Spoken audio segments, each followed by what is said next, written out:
साँच्चै नै त्यति गल्ती भएपछि त अब त्यति भनिहाल्छ नि केटाले हैन। अब अझै धेरै काट्छ मार्छ सबै कुरा गर्न पाउँछ नि, त्यति गरिसकेपछि त मार्न पाइहाल्छ नि। त्यही भएर अब म पनि तपाईँहरूलाई सघाउँछु त्यो बहिनीलाई छिटोभन्दा छिटो नेपाल ल्याएर त्यो भान्छु।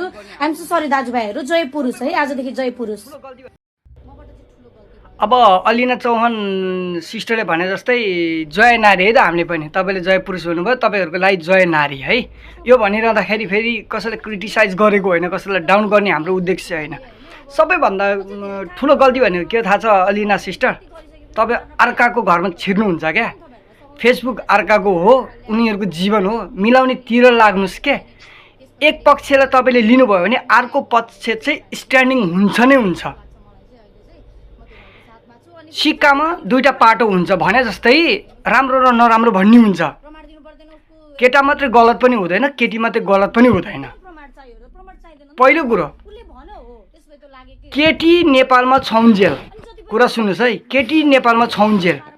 केटाभन्दा राम्रो पढाइ थियो होला, एजुकेटेड थियो होला, अथवा अमेरिका जान सक्ने अब्बल थिइन् होला। केटाले के गर्यो, आफ्नो घर जग्गा राख्यो होला, ऋण लियो होला, श्रीमतीलाई पठाइदिएपछि अनि म चाहिँ डिपेन्डेन्टमा जान्छु भनेर बसेको थियो होला नि त। त्यहाँ पनि पुगौँ न हामी, जसरी हामी आएर आफ्नो श्रीमतीलाई पनि त लिएर आयौँ नि त।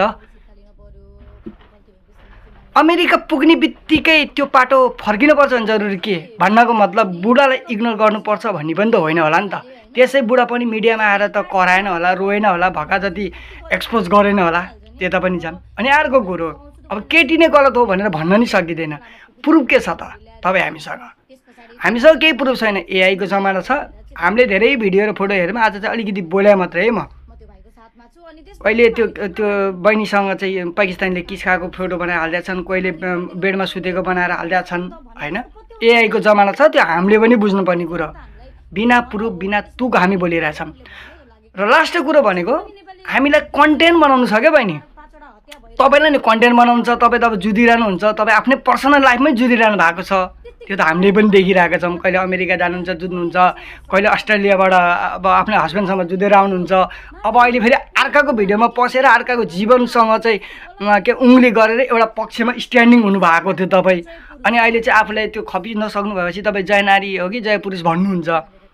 मिलाउनुहोस्, कलाकार हो, बोली बिग्छ भने मिलाउनुहोस्, उङ्गली गर्ने होइन। हामीले मिलाउन सक्यो भने, हामीले बिन्ती भाव गर्न सक्यो भने, रियालिटी निकाल्न सक्यो भने के हुन्छ, दुईटा चराको घर बस्छ, गुणमा के घर बस्छ। एक पक्षमा स्ट्यान्डिङ हुने होइन। अनि कसैले मार्दैनन् के, बोलाएर मार्नुहोस्। पुरुषले गरेको राम्रो, यत्र दिदीबहिनीहरू मरे मारे भने पुरुष पनि पीडित छन् भन्ने बुझ्नुपर्छ, नारी पनि पीडित छन् भन्ने हामी बुझ्छौँ। हाम्रा पनि घरमा दिदीबहिनी छन्, तपाईँ घरमा दाजुभाइ छन् कि छैनन् थाहा छैन। यही सिचुएसन अहिले यही सिचुएसन केटाले यहाँ नेपालमा सुसाइड गर्यो भने के गर्ने? किनभने उसले त सबै लगानी लगाएर पठाएको छ, उसले तिर्नलाई पनि त आयो स्रोत छैन। अब केटीले म दिन्न भनेर बसिन् भने, साँच्चीको उसले सोचेको जस्तै एक्सपोज गरेको जस्तो भयो भने र उसले यहाँ सुसाइड गर्यो भने, अलिनाजी तपाईँले के केटाको आमा बाउलाई जवाफदेही हुन सक्नुहुन्छ? सक्नुहुन्न नि त। अनि लालछाना लगाउँदै, डेली लालछाना लगाउँदै केटीको पनि हरेक भिडियोहरू फोटोहरू हचुवा कसैले एक्सपोज गरिरहेका छन्। यदि उनले पनि त्यहाँ नराम्रो काम गरेर केही गरिन् भने, आत्मा रहेन भने, त्यो एक्सपोज गर्ने मानिसहरूले पनि के जिम्मेवारी लिन्छन्? हो, त्यही भएर भिडियो बनाउँदाखेरि विचार गरेर बनाउनु होला। तपाईँ त झन् पढा लेखेको मान्छे, देश विदेश खाएको मान्छे, गायिका मान्छे सबैले रुचाएका छन्। गायकी पेसालाई मात्रै र आफ्नो पर्सनल लाइफसम्म मात्रै टच रहेर काम गर्नु भन्ने चाहिँ मेरो कुरा। त्यत्तिकै जुर भएर एक पक्षमा उभिनु भयो भने र कसैलाई खसाल्ने हिसाबले बोल्नु भयो भने चाहिँ अर्को पक्ष पनि स्ट्यान्डिङ चाहिँ हुन्छन्। म छोरा मान्छेको साइडमा त स्ट्यान्डिङ हुन्छु नि, अभियसली हुन्छु, म नि छोरा मान्छे हो। तर म 50-50 पनि त हुन सक्छु नि, किनभने मेरो पनि त घरमा दिदी बहिनीहरू हुनुहुन्छ। भोलि त्यो हिसाबमा त म पनि त जान्छु होला नि त, सही सत्य निकाल्नेतिर लाग्छु होला नि त। सकभर मिल्नु है, मिल्नुपर्छ है भनेर लाग्ने हो के। पक्ष र विपक्षमा गएपछि पर्छ। त्यो भएर कन्टेन्ट नबनाउनुहोस्। कसैको लाइभलाई तपाईँहरूले 1 भाग 2 भाग 3 भाग गरेर कन्टेन्ट बनाउनु भएको छ, अनि फेरि कमेन्ट हेर्नु भएको छ, कसैको भिडियो हेर्नु भएको छ, अनि त्यसलाई प्रतिक्रिया दिनुभएको छ। तपाईँहरूले प्रतिक्रिया दिँदै जाँदा, कन्टेन्ट बनाउँदै जाँदाखेरि कि दुईवटा केटा र केटीको बिजोग बनाउनु भएको छ। अब केटाले नि मिडियामा भुग्न थालिहाले, केटीले नि मिडियामा भुग्न थाले। अनि चाहियो के भन्दा कन्टेन्ट। अनि भोलि बिहान उठिबास भने कि यिनीहरूकै लाग्छ।